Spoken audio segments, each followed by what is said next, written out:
குலாந்தகன். அத்தியாயம் 22. புறாவிடு தூது. சேரமான் தானுரவிக்கு பொழுது போகவில்லை. குவளை, கடம்பமாதேவி, இளங்கோபிச்சி ஆகியோருடன் சொக்கட்டா நாடினான்.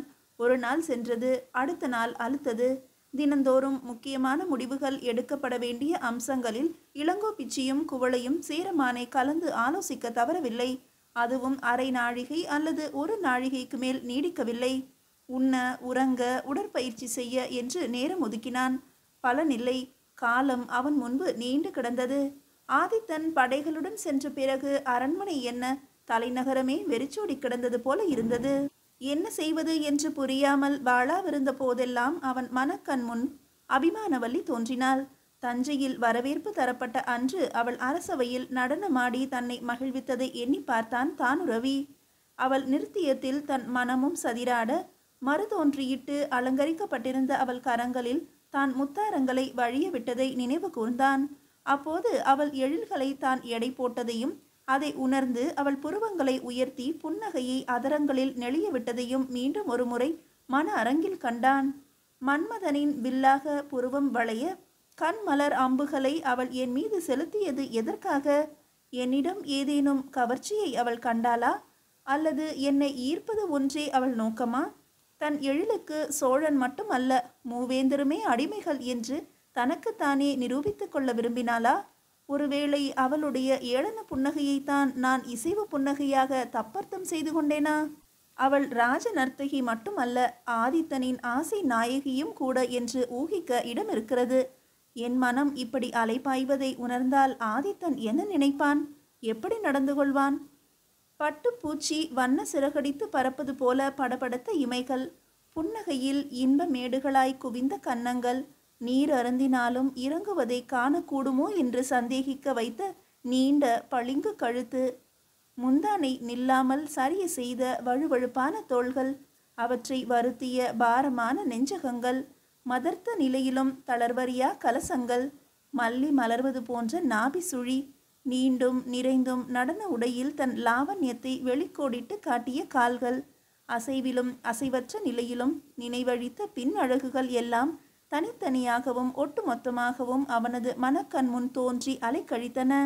வேலையின்றி சோம்பி இருந்ததால் தான் அவள் நினைவு அடிக்கடி ஏற்படுகிறது என்று தானுரவி வெறுப்புற்றான். நம்பி ஆண்டார் நம்பி தலைநகர் திரும்பியிருந்தார். தாம் சென்று தரிசித்த தலங்கள் பற்றியும் ஆங்காங்கே கோவில் கொண்டுள்ள இறைவனின் சிறப்புகளை குறித்தும் சொன்னார். சிவனடியார்களை பற்றி பேசினார். அவர்தம் வாழ்க்கை வரலாறுகளை விவரித்தார். மூவர் பாடிய தேவாரங்கள் பலவற்றை பாடி அவற்றின் இலக்கிய நயங்களை உணரச் செய்தார்.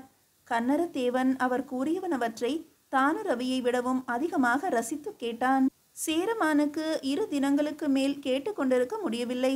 என் நாட்டை விட்டு சோழ நாடு வந்திருக்கிறேன். அங்கே என்னென்ன பிரச்சனைகளோ, என் மனம் ஒரு நிலையில் இல்லை.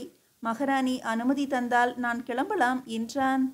வேந்தே, தங்கள் நண்பர் போர்க்களத்திலிருந்து திரும்பியதும் அவர் விழிகள் கூட்டத்தில் உங்களை தேடித்தான் துழாவும்.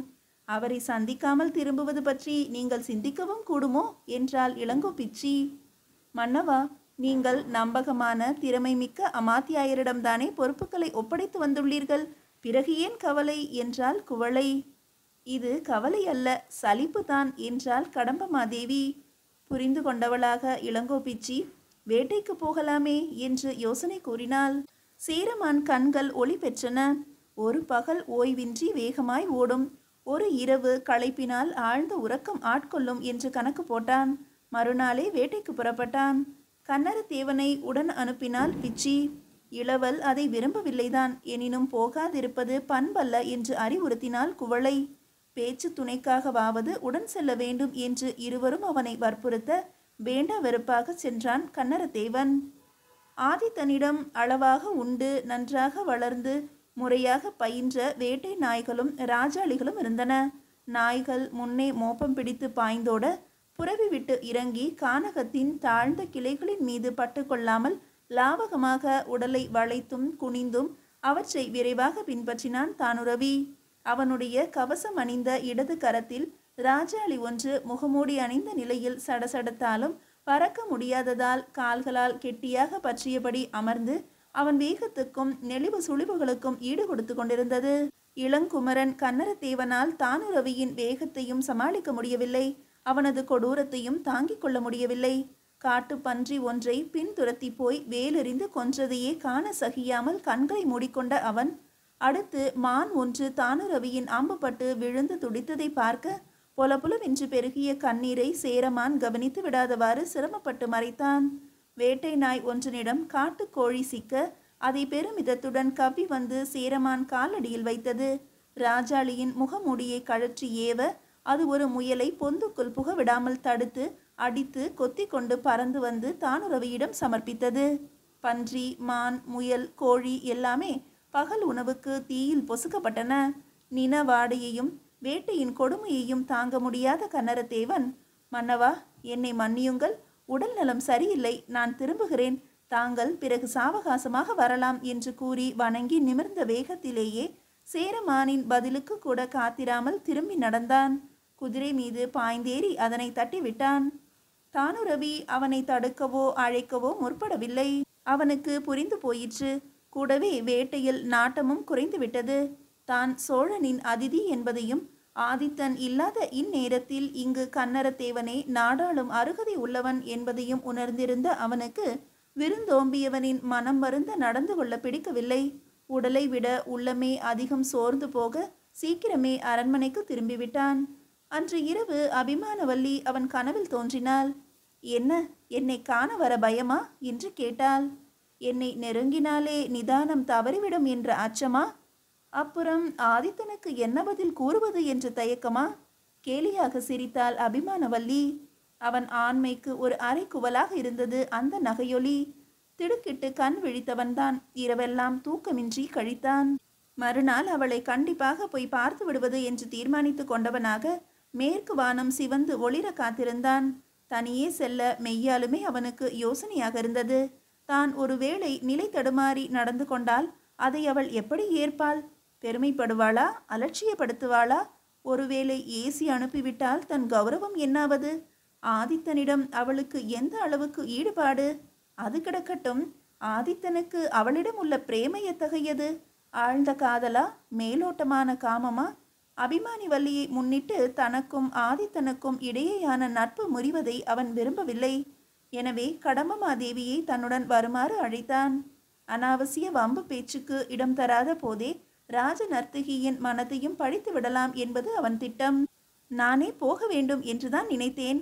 உங்களை அனுமதி கேட்க எண்ணி இருந்தேன் என்றாள் கடம்பமாதேவி.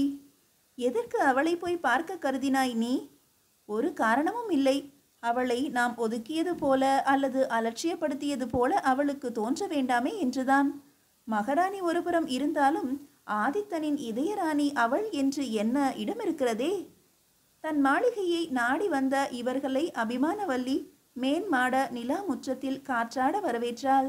சிற்றுண்டி கொணர்ந்தாள். பழரசமும் தந்தாள். என்னுடைய பெரும் பாக்கியத்தை எண்ணி எண்ணி பூரித்து போகிறேன். தாங்கள் வருவதாக எனக்கு முன்கூட்டியே தெரிந்திருந்தால் இன்னும் சிறப்பான முறையில் தங்களை உபசரித்து மகிழ்ந்திருப்பேன் என்றாள் அபிமானவல்லி.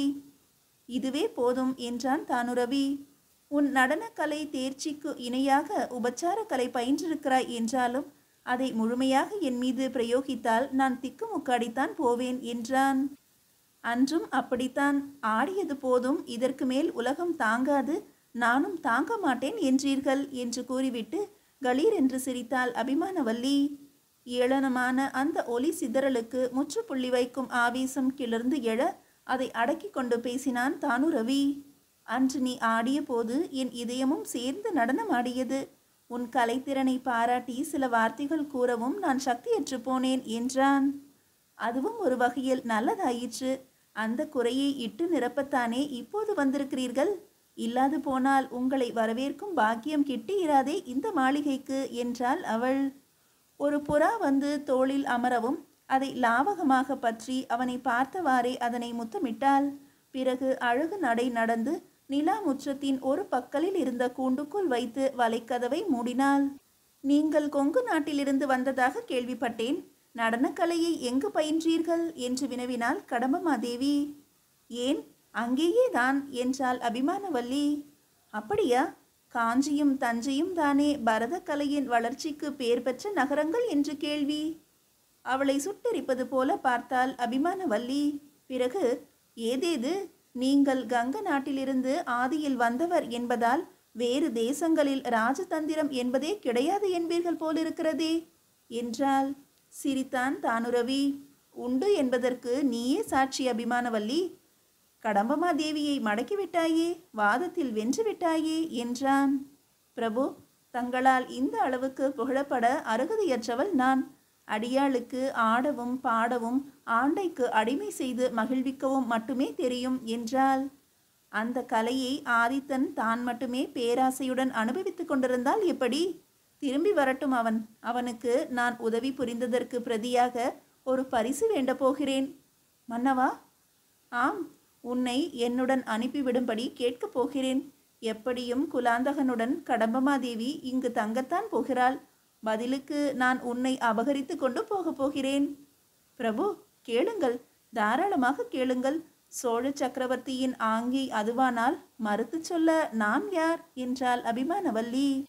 ஆதித்தன் என் கோரிக்கைக்கு செவி சாய்க்க மாட்டான் என்று நீ உறுதியாக நம்புவது உன் குரல் தொனியிலேயே தெரிய வருகிறது. சரி என்று எழுந்து கொண்டான் தானுரவி. வரட்டுமா என்றான். சென்று வாருங்கள் பிரபு என்றாள் அபிமானவல்லி. படியிறங்கி வாசலை அடைந்து குதிரை ஏறினான் தானுரவி. கரம் அசைத்து விடை கொடுத்தாள் அபிமானவல்லி. பல்லக்கில் ஏறினாள் கடம்பமாதேவி. தோட்டத்தை கடந்து வீதிக்கு வந்ததும் பல்லக்கின் திரை விலக்கி பிரபு என்று அழைத்தாள். என்ன என்று அவன் திரும்பி பார்த்தான். நேற்று வேட்டைக்கு கொண்டு போன ராஜாளிக்கு தங்கள் கரத்தாலேயே ஆகாரம் கொடுத்து பழக்க வேண்டும் என்றீர்கள். அதனை நான் நினைவூட்டுகிறேன் என்றாள். ஒரு கணம் திகைத்தான் தானுரவி. என்ன சொல்கிறாள் இந்த ராஜதந்திரி?